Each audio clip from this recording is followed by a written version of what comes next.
Assalamualaikum warahmatullahi wabarakatuh. Jumpa lagi dengan saya Bang Muluk di channel Muluk Farm. Nah, kali ini saya akan berbagi sedikit tentang bagaimana cara saya menyiapkan rambatan anggur. Jenis rambatan apa saja yang saya gunakan di kebun mini saya ini?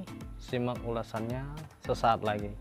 Dan bagi para teman-teman yang baru bergabung di channel Muluk Farm, jangan lupa klik tombol subscribe-nya dan jangan lupa nyalakan loncengnya agar saya bisa lebih semangat lagi memberikan penjelasan seputar pemeliharaan tanaman anggur nantinya. Yuk, langsung aja kita simak ulasannya. Nah, baik teman-teman, jangan lama-lama lagi, langsung kita bahas satu persatu bagaimana sistem rambatan anggur yang saya gunakan di kebun saya.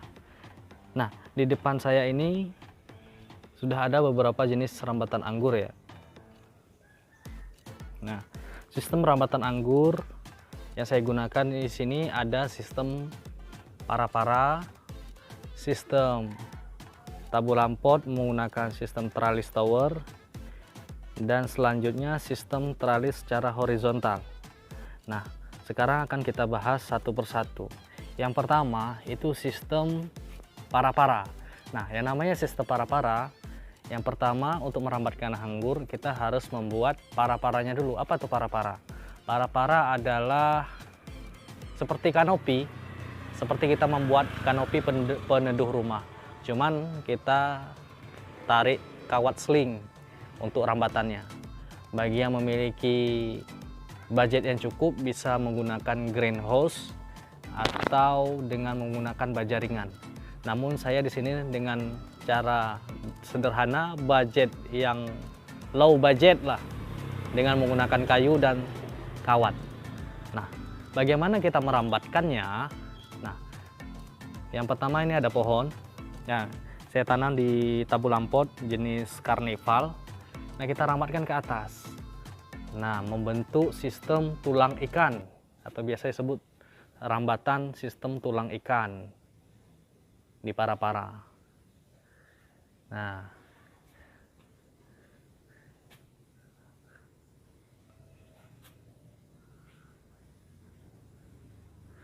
ini batang primernya langsung kita bengkokkan menjadi cabang sekunder, dan di sisi kanan dan kirinya kita langsung bentuk tersier dari tunas air.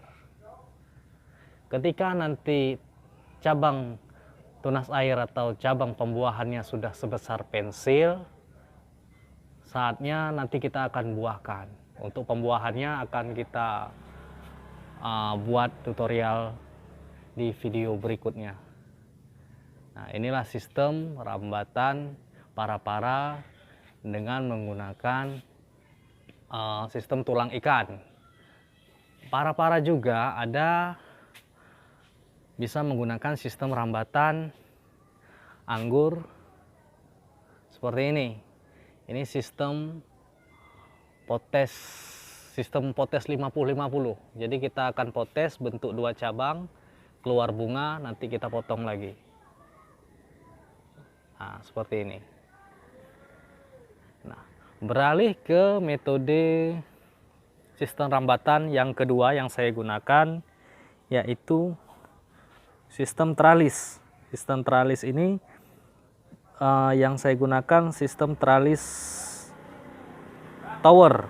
Ya, saya tanamnya di dalam pot, ya kan, menggunakan tiang bambu. Masih tiang bambu, bisa juga menggunakan pipa. Tiang bambu ini batang primernya tanpa kita potong, langsung kita lingkarkan. Di lingkaran pertama satu lingkaran, dan langsung kita bentuk tersiernya dari tunas air. Ini jenis anggur Jupiter, saya bentuk beberapa tersier untuk menghasilkan buah. Dan ini sudah saya pangkas, sudah ada buahnya bermunculan.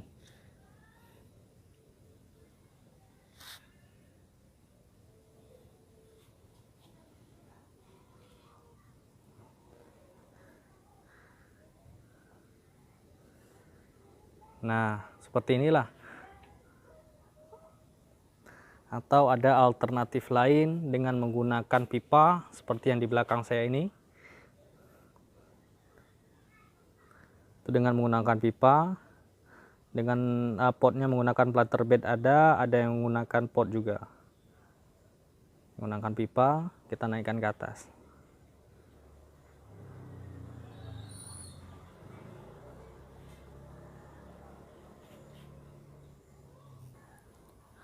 Nah, untuk sistem merambatan anggur yang ketiga yaitu sistem teralis secara vertikal. Nah, secara vertikal. Jadi dari batang primer, batang utamanya, langsung kita belokkan secara horizontal sekitar panjang 2 meter. Dari 2 meter itu kita tumbuhkan tersiernya dari tunas air. Batang-batang pembuahan dari tunas air. Ini tunas airnya, batang tunas airnya belum kompak ya. Memang lebih dominan, biasanya lebih cepat duluan tinggi yang di depan. Kalau yang di belakang biasanya akan menyusul. Caranya nanti ketika tersier-tersier sini sudah sampai tinggi kurang lebih 1,20 meter, akan kita batasi pertumbuhannya. Akan kita potes pucuknya untuk supaya yang lain yang belum sampai ke atas bisa segera menyusul.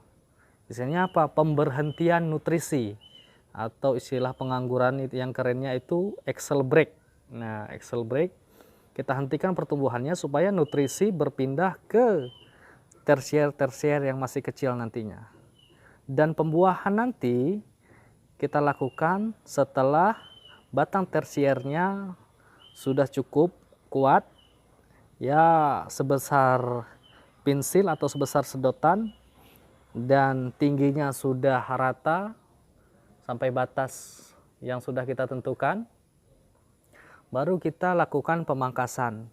Untuk pemangkasannya tergantung jenisnya. Seperti ini jenis Gosfi. Gosfi dia menghendaki pemangkasan di mata-mata pendek, source spur. Bisa 2 mata tunas untuk jenis ini. Ini masih dalam bentuk proses pembentukan tajuk untuk jenis ini.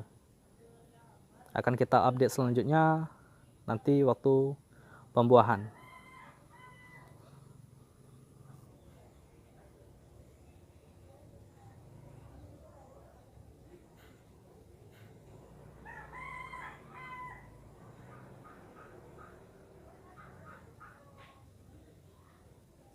Itu tadi sedikit sharing dari saya, tidak ada maksud untuk menggurui teman-teman sekalian, hanya sekedar berbagi pengalaman yang sudah saya lakukan dalam beberapa bulan terakhir.